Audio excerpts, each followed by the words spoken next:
not me. Oh, then turn around. There we go. Are you in it, Dave? I was for a second. Well, then don't be confused, folks. That won't be your host today.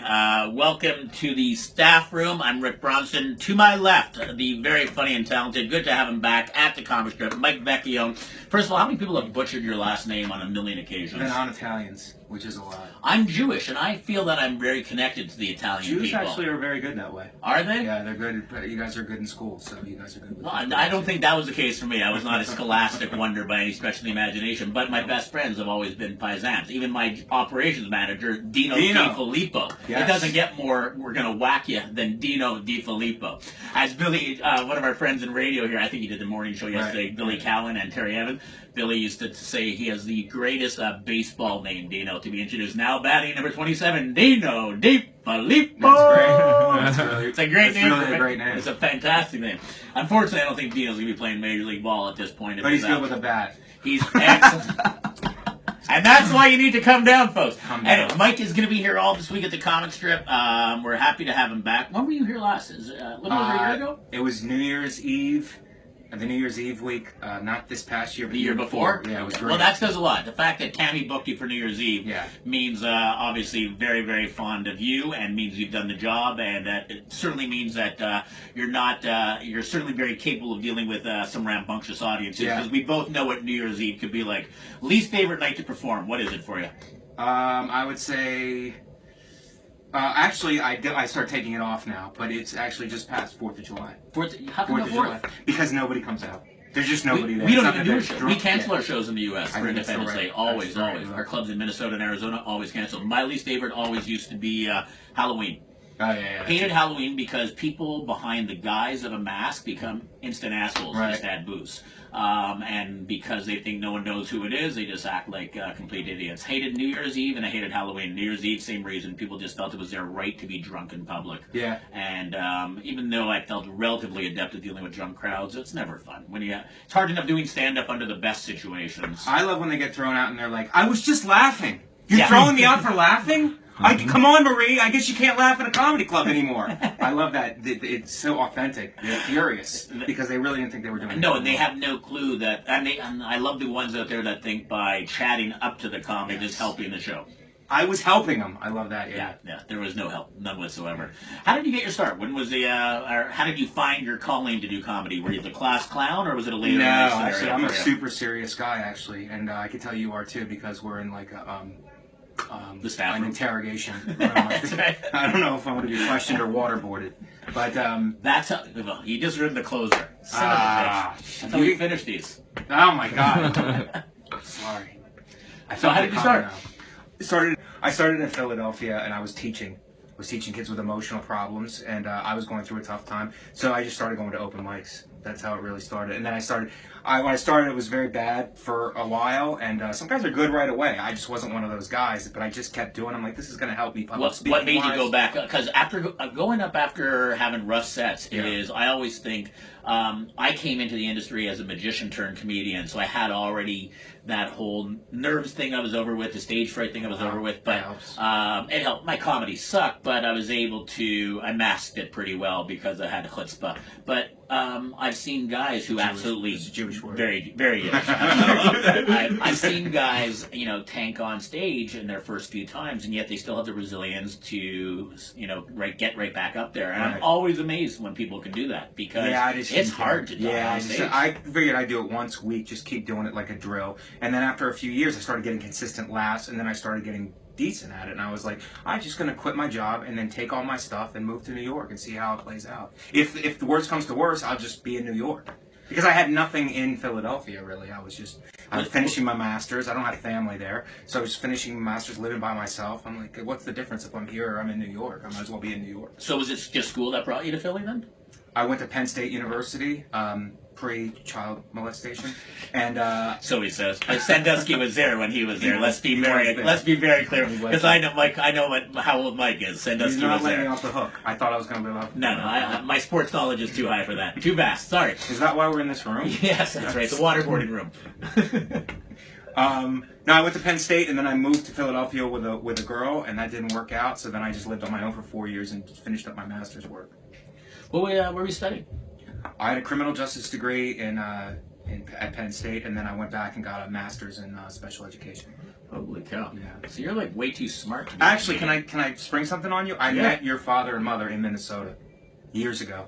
And I talked to your dad for a while. So you were at the club when they were driving down to Florida, as all elderly Jews do once it gets a little cold up in Canada. Yeah, it's their migration season. That's what we do. But they were super sweet. They were super nice, and we talked for a while afterwards. Well, then on behalf of my wife and my family, I apologize to have put you through that. I'll never forget, one year at the Just for Laughs Festival, I had a killer set on stage, and Willie Mercer, who was a big guy at the festival at that time, I go, stay right here, I've got people that want to introduce you. And I'm thinking, all right, finally, this is it. Here comes the money train. And then he brings over an elderly Jewish couple, and it was Andy Nolman's parents, who used to be the president of the festival. And they come over and they just, oh, you were wonderful, we loved you. And I'm like, after I say to Willie, you could have just introduced me to my own parents. That's great. Thank you for that. I appreciate that. That's great. Yeah, that wasn't the greatest. So was it, obviously then, for you especially then, a lot of comics have nothing else. I mean, it was either they were going to succeed in comedy or they'd be doing a minimum wage job somewhere. But you obviously could have been set up to work a legitimate career, and you obviously had the education for it. I had a part-time job for a lot of years in New York when I was trying to figure it out. I would try to hit the clubs. I would follow the advice of the comics that I knew that were already there in the right direction, the guys who were more successful. And they would be like, just go to the clubs. And Big J was the guy who brought me around. Yeah, he brought me around to all the clubs and introduced me. And I would go get my spots first, and then I would go hang with him at the Cellar on clubs like that to try to get on stage. How long was it before you were getting spots regularly at the Cellar? Because that's kind of from my position, being a Western Canadian comic or a Montreal comedian starting off, was you weren't anybody as a comedian until you got time. Thank Mike for bringing everyone down on this interview. We're going to mention every comic that has passed away. My intention of those guys are fantastic. I appreciate that as well. Fantastic. Greg, as a matter of fact, opened my Minnesota room where you met my parents. He was there opening weekend, and it was a very special week for us. And Patrice, obviously, I mean, to this day, we were just talking last week. Who was the comic that was here that I was talking about? Patrice, where I said his bit about making sure he had an alibi for when the white girl is raped, about buying something. I need a receipt for the gum. Just a super insightful. He had such a unique style. Even back then when I was watching, he was obviously leaps and bounds ahead of me back then because I was just trying to get my bearings and start out. I'm like, this guy he just had some kind of he was already like in movies and on shows and stuff, but I'm like, some kind of a niche, man. This guy, what he's doing is very unique, and it's unbelievable. He was actually really big also with the first web series, really, as far, he was instrumental, I think, in making web TV what it is right now. Yeah. He was one of the first guys to really promote it. Yeah, really, really cool. So, aside from a great nucleus of guys that you obviously hang around with, a lot of those great New York comics, I mean, which to me is like the preeminent comedy scene globally. Do you say the same thing to these LA guys? No, I know. As a matter of fact, I think it's because I grew up in Montreal, I'm definitely much more aligned with East Coast mentality. Yeah. I love the whole New York, Boston, Philly feel. I like guys that speak their mind, say it. There's no sugarcoat. There's no BS. When you're saying that, I'm just going to make rapper type gestures. Gang signs, whatever. Yeah, because if there's anyone that comes across rappy, it's yours truly here. Yeah, give me some bacon, give me some eggs, give me some sausage roll, break your legs. That's all I got. Oh my God. Shut up, Dave. That was great stuff. David, do you want to go back to Phoenix? I know he hates Phoenix.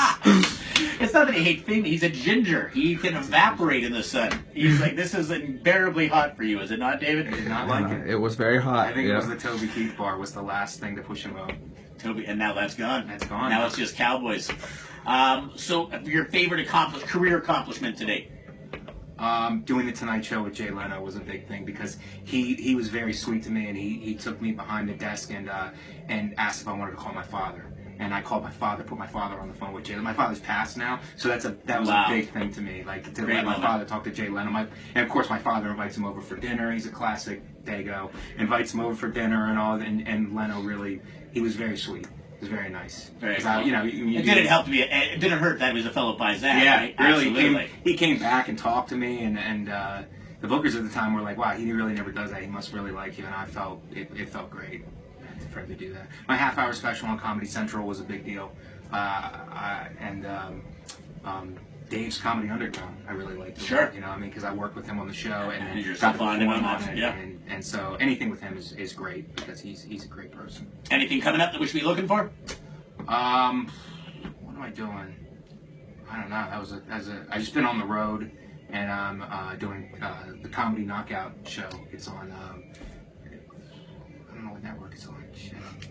Am I allowed to curse on this? Yeah, you can curse. It's Facebook. It's Facebook. Internet. Well, Yeah. I'm doing Comedy Knockout, and I'm not sure when it airs. Google that, Comedy Knockout. Comedy Knockout. It's a great show. I don't know when it's going to air, though. We're shooting it this week. Here's something I try to ask all the guys when we sit down with them. I mean, I always just go off the cuff, but this is one question I've been reoccurringly, not even a real word. Oh, it's on True TV. True TV. Comedy Knockout on True TV. There you go. Thank you. Come right back. Here's a question I've been asking all the guys. Your favorite joke you've ever heard that you wished was your joke? I can tell you just off the top, one that I just thought about recently when I was in LA. I was in LA, and I can't put maybe you can tell me the comic because I don't know the comic. It was somebody from the 90s, I think. He was drunk walking down Hollywood Boulevard, and he had to go to the bathroom, and he was by Tony Danza's star, so he started urinating on Tony Danza's star, and as in his drunken stupor he was screaming, "Who's the boss now, Tony?" Now, I love Tony Danza, but I think that's a great joke. But I love Tony. There's no disrespect to Tony Danza if you're watching this, but I love that joke. I once heard a story along those lines that was Andrew Dice Clay, and he's got some chick back in his room, and he's just throwing it at her, and he's yelling at her, "Who's the boss, bitch? Who's the boss?" She goes, "You are, Dice Man, you are." "No, you dumb bitch. Tony Danza's the boss." Well, maybe that's another version of it. I don't know. Funny. But the way the guy, I remember seeing him stand up on like one of those lounge lizards or something like that on Comedy Central. But I remember the guy saying that, and I remember I don't know, it was, I can't remember for the life of me who it was, but it really made me laugh. It's good because when you're in the situation, the jokes that are the funniest are when you're in that situation and then you think of the joke. It's like, oh, it's great. Yeah, I am always intrigued to hear guys, especially if it's a comic that I know, a joke that really just struck a chord with them. And I have a few, but I had a buddy that I started with in Montreal, passed away as well. God, we're just knocking off. Sean Keane was his name, and he was the king of the one-liners, and I can never write a tight one-liner. I mean, you're solid. You write some really nice tight jokes. But he used to do a line that said, I choked on my vomit today. It's my fault. I was eating it too fast. Thank you. Good one. But just so fast and so clever. But it's hard for those guys to write an hour. Like, for those guys to write an hour, like, it's got to be. For him, it wasn't writing. I used to go to his house. He had boxes and boxes and hours of material. It wasn't the writing. It was remembering it. You could never remember more than 15 and 20 minutes at a time. Because, it's not like you're remembering a chunk. You're not remembering a bit. You're remembering joke. So yeah, it's impressive to watch those guys work. But speaking of impressive, folks, I encourage you, I implore you to come down and see Mike Vecchione.